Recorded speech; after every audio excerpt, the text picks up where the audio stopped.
Hi,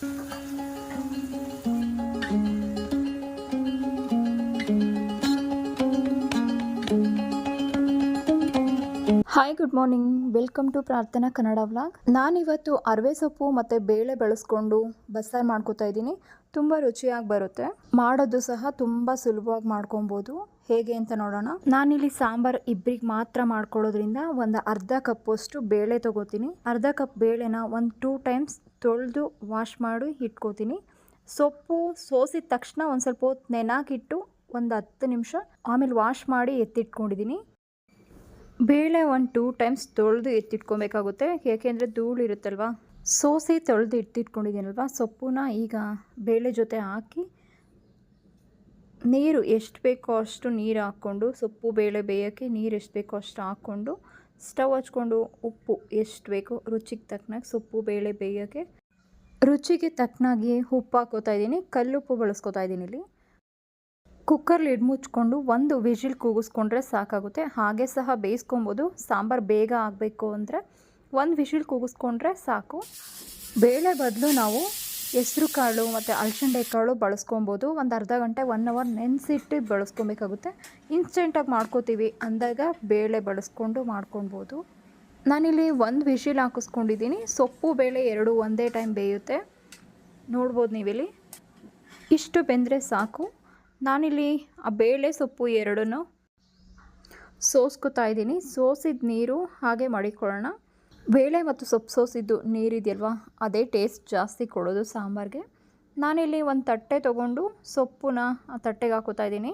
ಬೇಳೆ ಬೇಯಿಸಿದ ನೀರು ಸಪ್ರೇಟ್ ಇಕ್ಕೋತಾ ಇದ್ದೀನಿ. ಸ್ವಲ್ಪ ಹೊತ್ತು ಆರ್ಕೊಂಡ್ಮೇಲೆ ಸೊಪ್ಪನ್ನ ಒಗ್ಗರಣೆ ಮಾಡ್ಕೊಳ್ಳೋಕ್ಕೆ ಚೆನ್ನಾಗಿರುತ್ತೆ. ನೋಡ್ಬೋದು ನೀವು, ತುಂಬ ಚೆನ್ನಾಗಿ ಬೆಂದಿದೆ ಸೊಪ್ಪು. ಇಷ್ಟು ಬೆಂದರೆ ಸಾಕು. ಹಾಗೆ ನಾನಿಲ್ಲಿ ಒಂದು ಪ್ಯಾನ್ ಇಟ್ಕೊಂಡು ಸಾಂಬಾರು ರುಬ್ಬೋಕ್ಕೆ ಖಾರಕ್ಕೆ ಏನೇನು ತೊಗೋತೀನಿ ಅಂತ ನೋಡೋಣ. ಸ್ವಲ್ಪ ಈರುಳ್ಳಿ, ಬೆಳ್ಳುಳ್ಳಿ ಹೆಚ್ಚಾಗಿ ಬಳಸ್ಕೊಬೋದು. ಬಸ್ಸಾರಿಗೆ ಬೆಳ್ಳುಳ್ಳಿ, ಮೆಣಸು, ಜೀರಿಗೆ ಹಾಕಿದಷ್ಟು ಚೆನ್ನಾಗಿರುತ್ತೆ. ಹಾಗಾಗಿ ಬೆಳ್ಳುಳ್ಳಿ ಸ್ವಲ್ಪ ಜಾಸ್ತಿನೇ ತೊಗೊಬೋದು. ಒಣಮೆಣ್ಸಿನ್ಕಾಯಿ, ಸ್ವಲ್ಪ ಕರ್ಬೇವಿನ ಸೊಪ್ಪು, ಸ್ವಲ್ಪ ಹೊತ್ತು ಫ್ರೈ ಮಾಡ್ಕೊಳ್ಳೋಣ. ಯಾಕೆ ಈರುಳ್ಳಿ ಚೆನ್ನಾಗಿ ಬಾಡ್ಕೋಬೇಕು. ಇಲ್ಲಿ ಬಾಡಿದಷ್ಟು ಟೇಸ್ಟ್ ಚೆನ್ನಾಗಿ ಬರುತ್ತೆ ಬಸ್ಸಾರಿಗೆ. ಸ್ವಲ್ಪ ತೆಂಗಿನಕಾಯಿ, ನಾನಿಲ್ಲಿ ತೊಗೊಂಡಿದ್ದೀನಲ್ವ 3 ಇಂಗ್ರೀಡಿಯೆಂಟ್ಸು. ಸ್ವಲ್ಪ ಸಾಸಿವೆ, ಒಂದು ಅರ್ಧ ಸ್ಪೂನಷ್ಟು ಸಾಸಿವೆ, ಒಂದು 2 ಸ್ಪೂನು 2.5 ಸ್ಪೂನಷ್ಟು ಜೀರಿಗೆ ತೊಗೊಂಡಿದ್ದೀನಿ. ಜೀರಿಗೆ ಹೆಚ್ಚಾಗಿ ಬಳಸ್ಕೊತ ಬಸ್ಸಾರಿಗೆ. ಸ್ವಲ್ಪ ಮೆಣಸುಕಾಳು, ಇವು 3 ಹಾಕಿದಷ್ಟು ಟೇಸ್ಟ್ ಚೆನ್ನಾಗಿ ಬರುತ್ತೆ. ಬೆಳ್ಳುಳ್ಳಿ, ಜೀರಿಗೆ, ಮೆಣಸು, ಸ್ವಲ್ಪ ಕೊತ್ತಂಬರಿ ಸೊಪ್ಪು ಹಾಕ್ಕೊಂಡು ಚೆನ್ನಾಗಿ ಫ್ರೈ ಮಾಡ್ಕೊಳ್ಳೋಣ. ನಾವು ಸಾಂಬಾರು ಎಷ್ಟು ಮಾಡ್ತೀವಿ ಅಷ್ಟು ನೋಡಿಕೊಂಡು ಒಂದು ಸ್ವಲ್ಪ ಹುಣಸೆನ ಹಾಕ್ಕೊಂಡು ಅದನ್ನು ಫ್ರೈ ಮಾಡ್ಕೋತೀನಿ. ಮತ್ತು ಅದೇ ಪ್ಯಾನ್ ಇಟ್ಕೊಂಡು ಸೊಪ್ಪು ಕಾಳು ಒಗ್ಗರಣೆ ಮಾಡ್ಕೋತಾ ಇದ್ದೀನಿ. ಸ್ವಲ್ಪ ಆಯಿಲು, ಒಂದು ಅರ್ಧ ಟೀ ಸ್ಪೂನಷ್ಟು ಸಾಸಿವೆ, ಒಂದು ಸ್ವಲ್ಪ ಸಣ್ಣಗೆ ಹಚ್ಚಿಟ್ಕೊಂಡಿರೋ ಈರುಳ್ಳಿ, ಒಣಮೆಣ್ಸಿನ್ಕಾಯಿ, ಕರ್ಬೇವಿನ ಸೊಪ್ಪು, ಇದು 3 ಹಾಕ್ಕೊಂಡು ಬೆಳ್ಳುಳ್ಳಿ ಜಜ್ಜಿಟ್ಕೊಂಡಿದ್ದೀನಿ. ಬೆಳ್ಳುಳ್ಳಿನೂ ಹಾಕೋತೀನಿ. ಟೇಸ್ಟ್ ಚೆನ್ನಾಗಿ ಬರುತ್ತೆ ಸೊಪ್ಪು ಕಾಳು ಅನ್ನೋದಕ್ಕೆ. ಸ್ವಲ್ಪ ಬಾಡಿಸ್ಕೊಂಡಾಗ ಸ್ವಲ್ಪ ಒಂದು ಚಿಟಿಕೆಯಷ್ಟು ಉಪ್ಪು ಹಾಕ್ಕೊಂಡ್ರೆ ಈರುಳ್ಳಿ ಚೆನ್ನಾಗಿ ಬೇಯುತ್ತೆ ಅನ್ನೋ ರೀಸನ್ಗೆ ಉಪ್ಪು ಹಾಕ್ಕೊಂಡೆ, ಒಂದು ಚಿಟಿಕೆಯಷ್ಟು ನುಣ್ಣುಪ್ಪು. ಈಗ ಸೊಪ್ಪು ಕಾಳನ್ನ ಜೊತೆಲಿ ಸೇರಿಸ್ಕೊಳ್ಳೋಣ.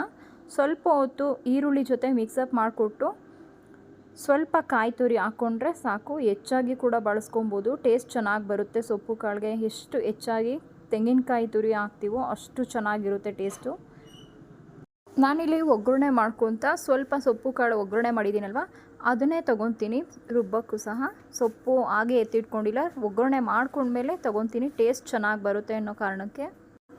ನೋಡ್ಬೋದು ನೀವು, ನಾನು ರುಬ್ಬಕ್ಕೆ ರೆಡಿ ಮಾಡ್ಕೊಂಡಿದ್ದೀನಿ. ಒಗ್ಗರಣೆ ಮಾಡಿದ್ನಲ್ವ, ಅದೇ ಕಾಳು ಸೊಪ್ಪನ್ನ ರುಬ್ಬಕ್ಕೆ ಹಾಕೋತಾ ಇದ್ದೀನಿ. ಟೇಸ್ಟ್ ಚೆನ್ನಾಗಿ ಬರುತ್ತೆ ಅನ್ನೋ ಕಾರಣಕ್ಕೆ ಸ್ವಲ್ಪ ನೀರು ಹಾಕ್ಕೊಂಡು ಗ್ರೈಂಡ್ ಮಾಡ್ಕೊಳ್ಳೋಣ. ನುಣ್ಣಗೆ ರುಬ್ಕೊಬೇಕು.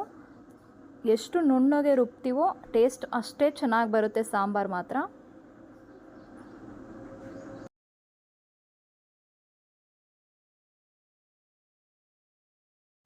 ನುಣ್ಣಗೆ ರುಬ್ಕೊಂಡು ಒಂದು ಕುಕ್ಕರ್ ಪ್ಯಾನ್ ಇಟ್ಕೊಂಡಿದ್ದೀನಿ ಸಾಂಬಾರು ಒಗ್ಗರಣೆ ಮಾಡ್ಕೊಳ್ಳೋಕ್ಕೆ. ನಾನಿಲ್ಲಿ ತೊಗೊಂಡಿದ್ದೀನಲ್ವ, ಸಾಸಿವೆ, ಬೆಳ್ಳುಳ್ಳಿ, ಕರ್ಬೇವಿನ ಸೊಪ್ಪು, ಸ್ವಲ್ಪ ಒಣಮೆಣ್ಸಿನ್ಕಾಯಿ ಇಷ್ಟು ಹಾಕ್ಕೊಂಡು ಒಗ್ಗರಣೆ ಮಾಡ್ಕೊತೀನಿ. ಸಾಂಬಾರಿಗೂ ಅಷ್ಟೇ, ಸೊಪ್ಪು ಕಾಳಿಗೂ ಅಷ್ಟೇ ಬೆಳ್ಳುಳ್ಳಿ ಎಷ್ಟು ಯೂಸ್ ಮಾಡ್ತೀವೋ ಅಷ್ಟು ಚೆನ್ನಾಗಿರುತ್ತೆ. ಬಸ್ಸಾರಿಗೆ ಬೆಳ್ಳುಳ್ಳಿ, ಮೆಣಸು, ಜೀರಿಗೆ ಇಷ್ಟು ಟೇಸ್ಟ್ ಚೆನ್ನಾಗಿ ಕೊಡುತ್ತೆ. ಸಾಸಿವೆನೂ ಟೇಸ್ಟ್, ಆ ಫ್ರೇಗ್ರೆನ್ಸ್ ಚೆನ್ನಾಗಿ ಬರುತ್ತೆ. ನಾನಿಲ್ಲಿ ರುಬ್ಬಿದ್ನಲ್ವ, ಅದನ್ನು ಒಗ್ಗರಣೆಗೆ ಬಳಸ್ಕೊತಾ ಇದ್ದೀನಿ. ಅವಾಗೆ ಸೊಪ್ಪು ಕಾಳು ಸೋಸಿಟ್ಕೊಂಡಿದ್ದೀನಲ್ವ ನೀರು, ಅದನ್ನು ಆ್ಯಡ್ ಮಾಡಿಕೊಂಡು ಸ್ವಲ್ಪ ಹೊತ್ತು ಒಂದು 5 ನಿಮಿಷ ಕುದಿಸ್ಕೋತೀನಿ. ಫ್ರೇಗ್ರೆನ್ಸ್ ಚೆನ್ನಾಗಿ ಬರುತ್ತೆ ಕುದಿವಾಗ. ಸಾಂಬಾರು ತೆಳ್ಳಗಿರಬೇಕು ಗಟ್ಟಿ ಇರಬೇಕು ಅಂತ ನಾವು ಎಷ್ಟು ಬೇಕೋ ಅಷ್ಟು ನೀರು ಹಾಕ್ಕೊಂಡು ಕುದಿಸ್ಕೊಬಹುದು. ನೋಡ್ಬೋದು ನೀವು ಸಾಂಬಾರು ಕುದೀತಾ ಇದೆ. ಸಾಂಬಾರು ಫ್ರೇಗ್ರೆನ್ಸ್ ಅಂತೂ ಸಖತ್ ಟೇಸ್ಟಿಯಾಗಿ ಘಮ ಘಮ ಅಂತ ಬರ್ತಿರುತ್ತೆ ಕುದಿಬೇಕಾದ್ರೆ. ನುಣ್ಣಗೆ ರುಬ್ಕೊಂಡಿರೋದ್ರಿಂದ ತರ್ತರಿಯಾಗಿರಲ್ಲ ಬಸ್ಸಾರು, ಅಷ್ಟು ನೈಸ್ ಪೇಸ್ಟಾಗಿ ರುಬ್ಕೊಂಡು ಹಾಕಿರೋದ್ರಿಂದ ಸಾಂಬಾರು ಟೇಸ್ಟ್ ಚೆನ್ನಾಗಿ ಬರುತ್ತೆ. ನಾನಿಲ್ಲಿ ಬೆಳಗ್ಗೆನೇ ಬಸ್ಸಾರು ಮಾಡಿಕೊಂಡೆ. ಟಿಫನ್ಗೆ ಅನ್ನ ಸಾಂಬಾರು ಸೊಪ್ಪು ಪಲ್ಯ ಮಾಡ್ಕೊಂಡಿದ್ದೆ. ನೈಟ್ ಮುದ್ದೆ ಮಾಡ್ಕೊಳ್ಳೋಣ ಅಂತ ಅಂಗಡಿಗೆ ಹೋಗಬೇಕು, ಹಂಗಾಗಿ ಇನ್ಸ್ಟೆಂಟಾಗಿ ಮಾಡಿಕೊಂಡೆ. ರೈಸ್ ಮಾತ್ರ ಮಾಡಿಕೊಂಡೆ. ನೈಟಲ್ಲಿ ಮುದ್ದೆ ಮಾಡಿಕೊಂಡೆ. ಅನ್ನಕ್ಕೆ ಆಗಿರ್ಬೋದು ಮುದ್ದೆಗೆ ಆಗಿರ್ಬೋದು ಸಾಂಬಾರಂತೂ ಸಖತ್ತಾಗಿರುತ್ತೆ. ಬಸ್ಸಾರು ಯಾರಿಗೂ ಇಷ್ಟ ಇಲ್ಲ, ಎಲ್ರಿಗೂ ಇಷ್ಟಪಟ್ಟು ತಿಂತಾರೆ. ಮತ್ತು ನಾನು ನೈಟ್ಗೆ ಬಂದು ಮುದ್ದೆ ಮಾಡಿಕೊಂಡೆ, ಆವಾಗ ವಿಡಿಯೋ ಮಾಡ್ಕೊಂಡಿರೋದಿದು. ಮುದ್ದೆಗೂ ಕೂಡ ಸಾಂಬಾರು ಸಖತ್ತಾಗಿರುತ್ತೆ. ಅಬ್ಸರ್ವ್ ಮಾಡ್ಬೋದು ನೀವು, ಸಾಂಬಾರಲ್ಲಿ ತರ್ತರಿಯಾಗಿಲ್ಲ, ನೈಸ್ ಪೇಸ್ಟಾಗಿ ರುಬ್ಬಿರೋದ್ರಿಂದ ಸಾಂಬಾರು ಟೇಸ್ಟು ಚೆನ್ನಾಗಿ ಬರುತ್ತೆ. ಮತ್ತು ಬೆಳ್ಳುಳ್ಳಿ ಹಾಕಿರೋದ್ರಿಂದ ಫ್ರೇಗ್ರೆನ್ಸು ಚೆನ್ನಾಗಿರುತ್ತೆ. ಟೇಸ್ಟ್ ಅಂತೂ ಅದ್ಭುತವಾಗಿತ್ತು. ನನ್ನ ಮಗಳು ಡ್ರಾಯಿಂಗ್ ಬರಿತಾಯಿದ್ಲು. ಸ್ಕೂಲಲ್ಲಿ ಹೇಳಿದ್ರಂತೆ ರೈತರದ್ದು ಡ್ರಾಯಿಂಗ್ ಬರ್ಕೊಂಬನ್ನಿ ಅಂತ. ಹಾಗಾಗಿ ರೈತರಿಗೆ ಬಸ್ಸಾರು ಮುದ್ದೆಗೆ ಬೆಸ್ಟ್ ಕಾಂಬಿನೇಷನ್ ಅಂತ ಒಂದು ಫೋಟೋನು ತಂದಿಟ್ಲು. ಅದನ್ನು ನೋಡೋಕ್ಕೂ ತುಂಬ ಅದ್ಭುತವಾಗಿತ್ತು. ಓಕೆ ಫ್ರೆಂಡ್ಸ್, ಇವತ್ತಿನ ಬ್ಲಾಗ್ ಇಲ್ಲೇ ಎಂಡ್ ಮಾಡ್ತೀನಿ. ಏನು ಅನ್ನಿಸ್ತು ಅಂತ ಕಮೆಂಟಲ್ಲಿ ತಿಳಿಸಿ. Thank you for watching.